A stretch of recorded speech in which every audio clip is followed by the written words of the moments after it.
Mari berdoa.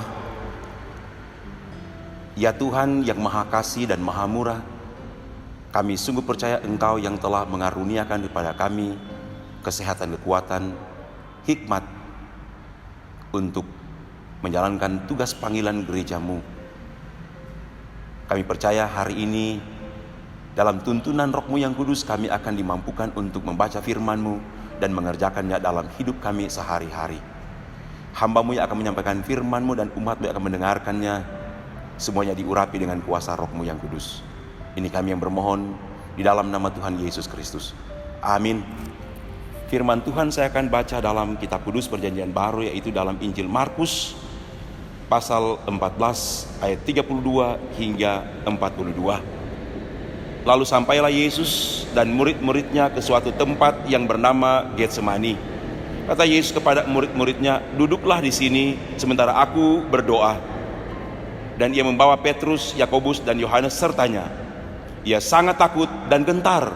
Lalu katanya kepada mereka, "Hatiku sangat sedih, seperti mau mati rasanya. Tinggallah di sini dan berjaga-jagalah." Ia maju sedikit, merebahkan diri ke tanah dan berdoa supaya sekiranya mungkin saat itu lalu daripadanya. Katanya, "Ya Aba, ya Bapa, tidak ada yang mustahil bagimu.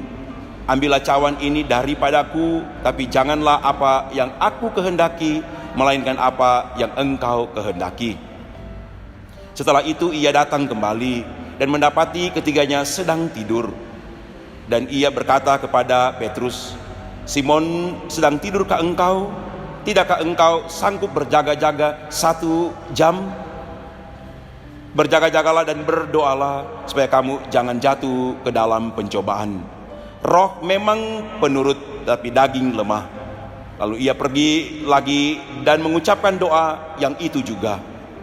Dan ketika ia kembali pula, ia mendapati mereka sedang tidur, sebab mata mereka sudah berat dan mereka tidak tahu jawab apa yang harus mereka berikan kepadanya.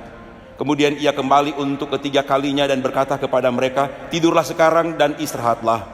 Cukuplah, saatnya sudah tiba. Lihat, Anak Manusia diserahkan ke tangan orang-orang berdosa. Bangunlah, marilah kita pergi. Dia yang menyerahkan aku sudah dekat." Terpujilah Tuhan Yesus Kristus sebagai Kepala Gereja, Juru Selamat dan Tuhan dunia, yang telah menghentar gerejanya, Gereja Masih Minahasa, untuk memasuki dan merayakan minggu sengsara ini. Saya sungguh meyakini atas kasih sayang dan perlindungannya, gereja-gereja di dunia ini juga dihentar oleh Yesus Kristus untuk merayakan minggu sengsara, supaya di minggu sengsara ini kita diperlengkapi dan dilayakkan nanti untuk makan roti dan minum anggur dalam suatu perayaan perjamuan kudus di Jumat Agung yang akan datang. Belajar dari firman Tuhan yang saya telah bacakan tadi dalam kitab kudus perjanjian baru menurut Injil Markus pasal 14 ayat 32 hingga 42, kita diingatkan tentang bagaimana merefleksikan the power of prayer, tentang kuasa daripada doa. Di dalam doa ini, di Taman Getsemani, Tuhan Yesus memberikan pengajaran dan sekaligus mendemonstrasikan tentang bagaimana kita harus berdoa, di mana kita harus berdoa, kapan kita harus berdoa, dan bagaimana isi atau contents dari doa yang kita sampaikan.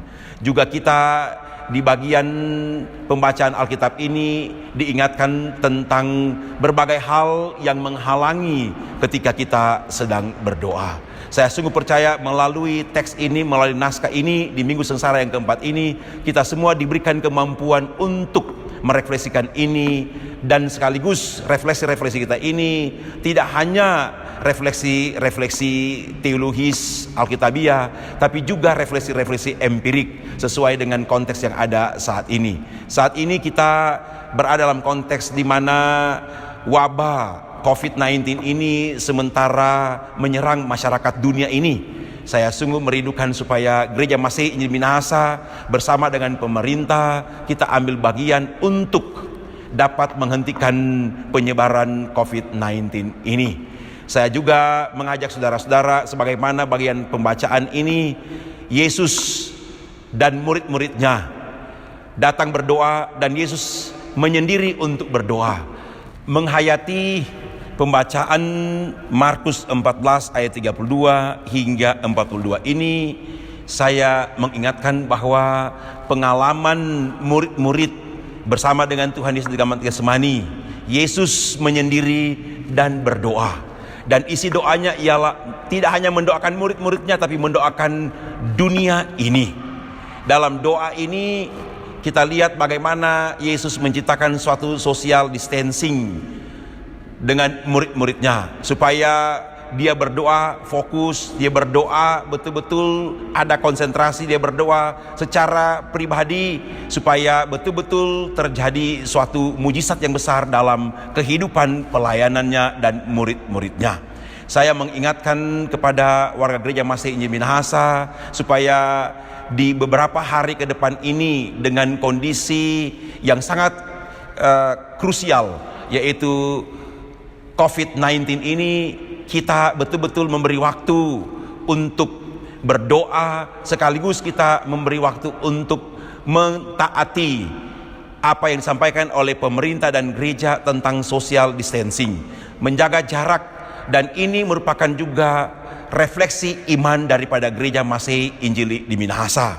Sambil kita menghayati bagian pembacaan ini, kita merealisasikannya, kita mengkonkretisasikannya melalui belajar dari rumah, bekerja dari rumah, dan ibadah dari rumah. Sebab di rumah inilah kita semua diberikan kekuatan dan kemampuan dalam doa dan puasa.